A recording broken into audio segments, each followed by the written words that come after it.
Rogowski says it's not just an aesthetic thing. Overgrown weeds and grass raise health and safety concerns. They can block sight lines on roadways and even breed unwanted insects and rodents that can make their way into homes. Up until recently, people could just simply drive their car right up to the front door, but over the past weekend, this fence was put up. And while neighbors say that's a start, it's really not going to keep out the people they want from getting in. This is Chief's Knoll, where Quanah, Cynthia Ann, and Prairie Flower Parker are laid to rest.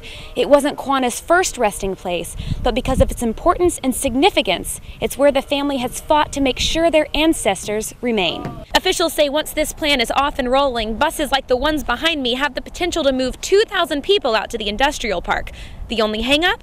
Funding. I just want to stress again how slippery it is under this snow. There is a nice, thick layer of ice. I'm standing on it right now. It is so slick, guys. I wanted to show you something cool, though. Literally cool. My cup of water I brought to drink. I promise you, it's in there. It's frozen solid. That is how cold it is out here, guys. It's no joke. We're not just telling you it's cold. It is freezing. All I can do is describe today's events as a complete circus. The usually quiet Stevens County Courthouse has been overrun with media from across the state, the nation, and even the globe. Obviously, a very emotionally charged day, a very hectic day here at the Stevens County Courthouse. Reporting live in Duncan, I'm Claire Crouch, 7 News. Emotions ran high as the suspects' families gathered at the Stevens County Courthouse. After court was dismissed, loved ones and scores of media gathered in the lobby to hear District Attorney Jason Hicks' explanation behind the charges. This is not Duncan, Oklahoma. This is not Stevens County, Oklahoma. This is not something that we see happen here. And I'm going to do everything that I can to ensure that we see these three thugs pay for what they did to Christopher Lane. Families of all the boys maintain their son's innocence, including James Edwards Sr., who feels his son, the youngest of the three, 15-year-old James Edwards Jr., shouldn't be charged as an adult. I feel that he doesn't really matter. You know, he doesn't really understand it at all. He really doesn't understand how serious it is. Hicks believes each suspect has been given the appropriate charge for their role in the crime, especially Edwards, who has displayed no remorse for his actions. Doing what we refer to as a little dance and turning circles and kind of laughing and carrying on as he was being processed into the Stevens County Jail on a murder one charge. What was the joke? It was just a great big joke to him. But there was nothing funny about what happened at the courthouse. Tears filled the halls and the suspects' families grieved for their pain and for the victim's family. They have my condolences and my sympathy, but I would like for people to know in this community that if we would reach out to the youth and do more things with them, this stuff could be prevented. This company comes in under the pretense that they're helping Habitat for Humanity and they're raping this community of resources. The company Captain Hull is referring to is Houston-based American Recyclers. This company partners with nonprofit organizations to bring in donations.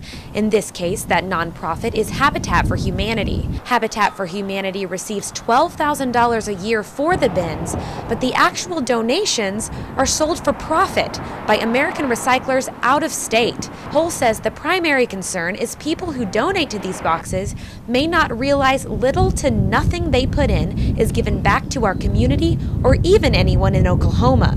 It's not clear as to the extent of the benefit to this community, and considering how many they've got around town, you would think it benefits the community a great deal. And last night, the Lawton City Council took a big step in correcting this issue by passing a new ordinance placing several new stipulations on donation boxes, like requiring them to more clearly display who and what they're collecting for.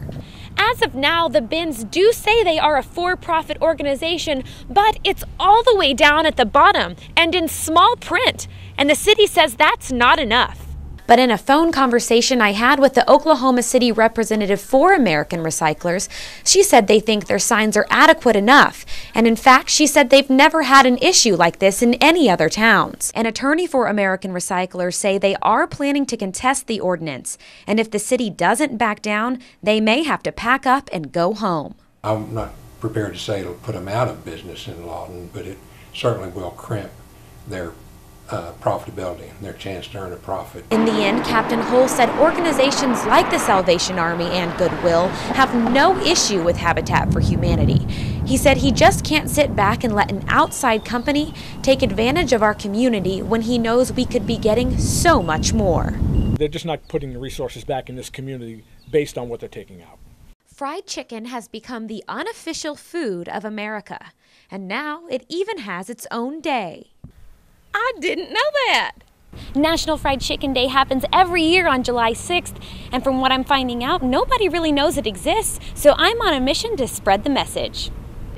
So why does fried chicken hold such a special place in Americans' hearts? After all, it didn't even originate here.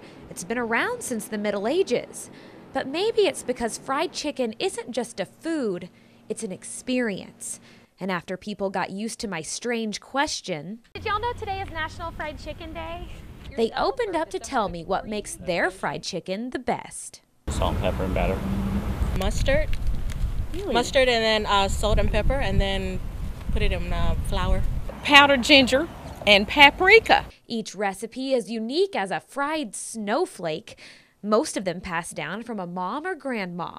And the tradition doesn't stop at the chicken. The sides are almost just as important. Coleslaw or rice?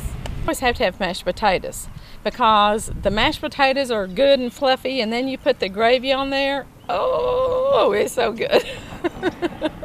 These ladies had my mouth watering for my mama's fried chicken so bad I could hardly stand it, but I soldiered on, spreading the word near and far and meeting only one person who would pass on the fried delicacy. I don't like fried chicken. You don't like, why don't you like fried chicken? It's too greasy. And at the end of the day, thanks to my newfound chicken-eating friends, I was left not only with a giant appetite, but with a newfound understanding of what it means to be American. People think it's hot dogs, apple pie, Chevrolet, baseball, and the 4th of July. But it's fried chicken. It's perfect. And now that I've done my part by spreading the message, I get to enjoy the fruits of my labor. Until next year, happy National Fried Chicken Day.